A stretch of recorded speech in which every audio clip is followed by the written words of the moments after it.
Well, let's head overseas now to talk to our resident foreign policy expert, senior fellow and director of the Center for Peace and Security in the Middle East at the Hudson Institute, Michael Doran. Michael, thanks for joining me tonight. So many big doings in foreign policy this week, but while he talks a big game on the subject, I don't think we can say Joe Biden is really a hands-on foreign policy president in the mold of, say, Richard Nixon. Here he was talking about a potential ceasefire deal between Israel and Hamas. Have a listen to this. Can you give us a sense of when you think that ceasefire will start, sir? Well, I hope by the beginning of the weekend. I mean, the end of the weekend. At least my national security advisor tells me that we're close. We're close. It's not done yet. And my hope is by next Monday, we'll have a ceasefire. Yeah, so he's just hearing things from his national security advisor, and now he's walking it back. Hope springs eternal. I was on the telephone with the people in the region. I'm still probably not by Monday, but I'm hopeful. Michael, tell us what is happening here with the U.S. and their involvement in this potential ceasefire deal. How has this been complicated by the events with that aid delivery in Gaza, and there was a number of deaths that happened there? And is Joe Biden just not on the ball in terms of actually being hands-on with trying to sculpt some sort of peace deal in the way the previous U.S. presidents have during previous crises in the Middle East? Well, James, thanks for having me. My interpretation here is not so much that Biden is out of it on this question, but rather that domestic politics are really starting to have an impact on all the foreign policy messaging. He is playing to his progressive base, which doesn't like the war in Gaza, doesn't like the support for Israel, wants to see greater support for the Palestinians and for a ceasefire. And so he's eager to show that he's pushing for a ceasefire and focused on that. That's just the domestic politics speaking there. And I mean, how much of this then has to do with states like Michigan? We saw a fascinating thing happen in Michigan, which has a large Arab American population earlier this week. Their uncommitted vote, though, and there was a big push to have an uncommitted vote by Democrats to say, hey, we're not happy with you. That barely increased from the last time a Democrat president was running for election again in 2012 to 2024, from 10.69% last time to just 13%. How much is this issue electorally going to move the needle, though? I mean, even despite those concerns. I think it's a very serious issue for for Biden. What he's afraid of, it can come down to the politics in this country as well as I do, or better. And it can come down to a very small number of votes in key states.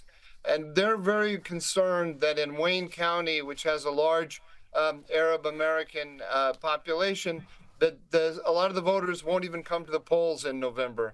That's what when they see those uncommitted ones in the primaries, that's what they're worried about. They want to make sure that they get out the vote in November. And so Biden is playing to them. There's no doubt about it in my mind. Yeah, so does this create then another problem? Because, of course, more broadly outside some of these counties and some of these states, there still remains overwhelming U.S. support for Israel. There was a Harvard-Harris poll that said 81% of Americans back Israel over Hamas, 69% approved of Israel trying to avoid civilian casualties. 64% say a ceasefire should only happen after Hamas is removed and all hostages are freed. The question then is, are the Democrats now letting themselves be hijacked, so to speak, by a hard left group and by the pro-Islamist wing of the party? Well, President Biden is trying to thread the needle, and he's developed a package of policies that appeal to both wings of the party. Let's call it the pro-Israel wing of the party and the anti-Israel wing. For the pro-Israel side, he's saying that he has consistently supported Israel in the fight against Hamas. He has avoided the calls for an immediate ceasefire coming from the progressive left. And to the progressive left, he's saying, I'm working very hard to get a ceasefire now. And the ceasefire that he's working on is one that it'll be in the context of a exchange of the hostages that Hamas took for Palestinians who are incarcerated in Israeli jails. And so prisoner for hostages swap that the Israeli government will accept. So he won't be seen from the pro-Israel side as having forced Israel to do something it doesn't want to do. And something we haven't heard a lot about in the press, but I know is still going on.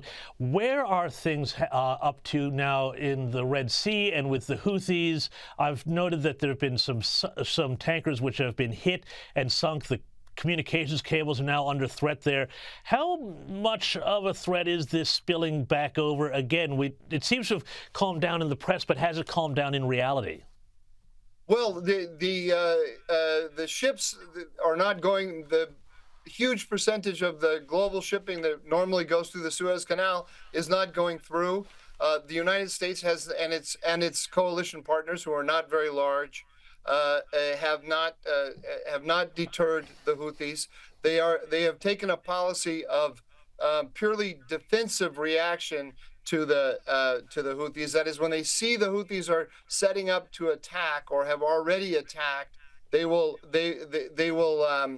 carry out countermeasures. They've carried out some countermeasures against stockpiles of weapons, but they won't carry out any offensive countermeasures that might truly deter the Houthis. And I mean targeting Houthi leadership or targeting the Iranian liaison officers with the Houthis. The coalition is not engaging in that, and if they don't do that, they won't deter the Houthis. They're certainly not thinking of the next level up, which is to arm Yemenis on the ground, anti-Houthi Yemenis on the ground. Nothing like that's happening.